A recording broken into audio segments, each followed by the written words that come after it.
was teaching in the fall, it was very structured because I went into a system that it had very basic stuff. You did pretty much the same thing every day. You worked with your interactive notes, which you marked up, which was basically just text notes in paragraph form, like reading a textbook.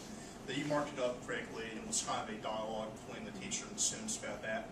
Then you basically made a visual representation of that using the interactive books that Dylan talked about earlier. In the spring, my spring teacher wasn't quite as organized. I guess it was a little more free-flowing, and I wasn't like I was doing the same things every day. Being a blocking class usually wound up that there was routine. At some point in the day, I'm probably going to give a lecture, not more than 20 minutes, on part of what we're learning about. We're probably going to have some kind of group work for part of what we're learning about. Maybe using textbook to look up information, also think correctly about it, then also maybe looking at some kind of source. So I had kind of a bag of tricks of different things that I did, and there were a few things that you could probably expect to find. It wasn't real organized in the sense of having a structure of every day at this time we do this. I think in the future I might like to move a bit more to that, because it kind of gives students more of an expectation of what's going on. Of course, it also can make it more informed, so you have to vary it up a bit too. But I would like to be more structured in the future. I just think what happened with my placement was very hectic. And a lot of times what I found what happening is you get into this routine of working on stuff the night before, get it already. You kind of get stuck in that routine where you're always just looking at the immediate. You don't have a whole lot of time to plan long term. We had kind of a hectic beginning, and I feel like sometimes you get stuck in this routine where you don't really have time to think ahead about a lot of things. So. Second question, your action research? I also, like Dave, use the smartboard. I found a few different ways to use it. I think the best way to show that would be look at some of the examples of student writing down here towards the bottom. There are basically three big things that I did with it and a few activities interspersed throughout. One thing I did, I'll skip down to this part, is I did a lot of drawing on things like maps. This is an example of a markup that I would do, kind of showing my students, okay, this happened, this happened. I like using a lot of maps to build geography skills and images because it appeals to visual learners. I think the smartboard really helped. My focus of the whole thing was on how the smartboard enhances student engagement. I thought this could really enhance the engagement of visual learners because they're more focused on visuals, and I'm explaining details about the map. They might not be getting those details, so I can also find a way to represent that visually. And a lot of the same things with text, like when we were talking about genocide, I'd underline snack, I'd say, okay, what's the snack? Then I did this kind of make sure they understood that's the destruction of the group. So those are some of the teacher-based uses. I also think, of course, that one of the big advantages of the smartboard is students getting right on that and interacting with that. There's an example of this. The example's here and here. Here's another little cool thing about it I was able to do is I'm able to change my directions. Like sometimes I miss some of my directions and I just use the pen to mark on and say, no, you need to do this. That's kind of an example here where I set up this chart. I didn't want the students to look for this and this, so I just marked it out. This is an example of a student writing. Lots of times what I would do is if I had a chart that the students were filling out in class, after they kind of did it as a group, we talked about it as a class, and I'd send one person up to the smartboard to kind of mark on it as we were writing. This really got helpful because of our unique situation working second shift. A lot of students were absent from sporting events. I was able to take what the students did here, save it, and put it up on our file checks so they could still be involved in what we were doing, which was cool. I did find a lot of problems with student writing because the students saw this comment on, oh, you have bad handwriting. That got to be a problem. As you can see here, the student actually wrote the political stuff, the economics box, a lot of stuff like that. I honestly didn't think that the way I did it, that the students writing on a smartboard, in this case, was too effective because it kind of distracted and took away from class discussions. But like I said, if I go to a more systematic classroom, and this was just a regular part of the classroom, I think that they might kind of lose that whole giggling about somebody's handwriting. So that might still have some potential.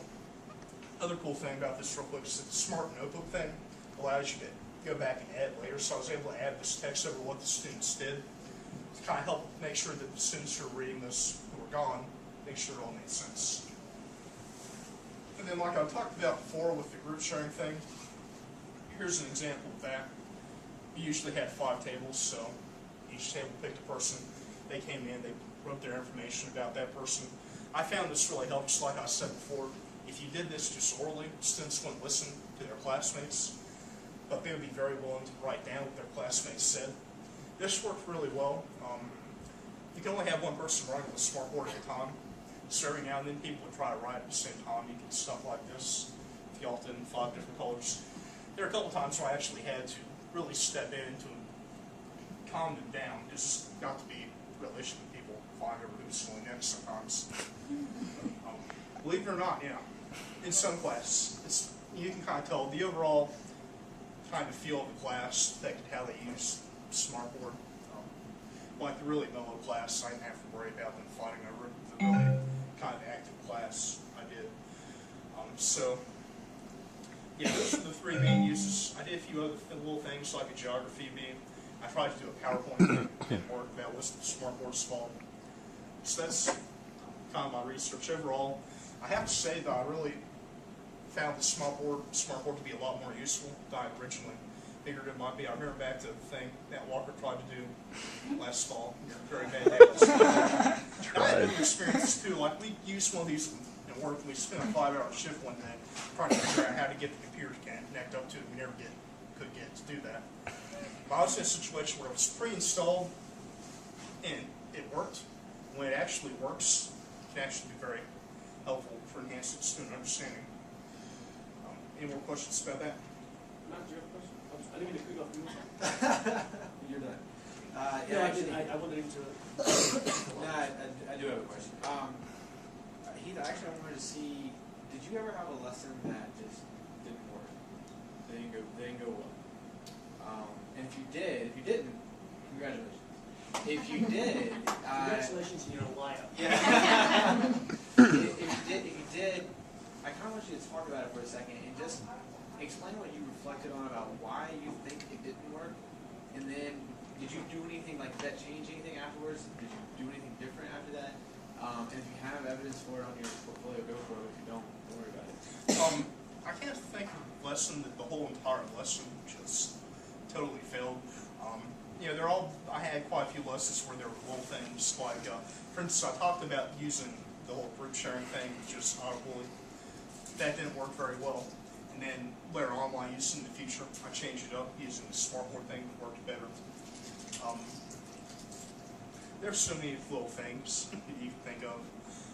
A lot of times when things just wouldn't be planned out right, is when I would have trouble. Usually if you can plan things out fairly well, they work all right, but sometimes you're kind of stuck.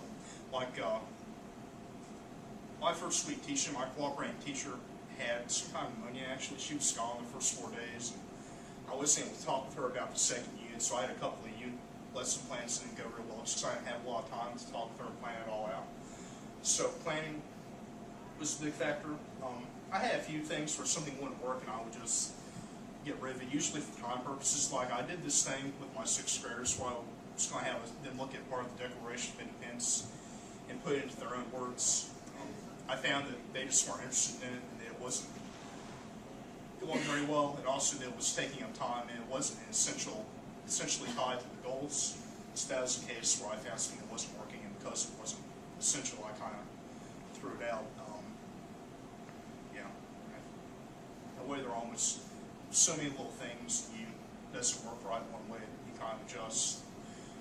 We did a lot of primary source activities where I'd hand out sheets with different sources, and each group would pick a source and talk about it. Sometimes I'd redo those and have a student as a class instead if there was a class that wasn't very, like I had one class that wasn't very talkative. So just kind of varying it up to meet the needs of a particular class. Did you have your presentations of for your action research? Yes, they were in the technology tab. The technology paper and the drawing paper are up in a few different places, but I only put the actual presentations in one place just to avoid having 5 or 6 hyperlinks to send things. Do you have a tiny URL? You just sent it to me. Did you just send it to me or no? No, I sent it to you before, Dr. Hicks. I don't know if it works. Sorry. I had a lot of troubles with I that. just I can appreciate it if you could share it with me. Firewall. What we'd like to do is actually for all of you with the URLs, if you can, there's a thing that says share, and then you can put our names on to share, so we can then they pop up in our little digital humanities box. But some of the tiny URL I'll flag on as well. Did you, Dr. Pace, did you the previous ones I sent you work? I'm going to check it now. So I've just been listening. I didn't turn it on. Let me know. All right, thank you.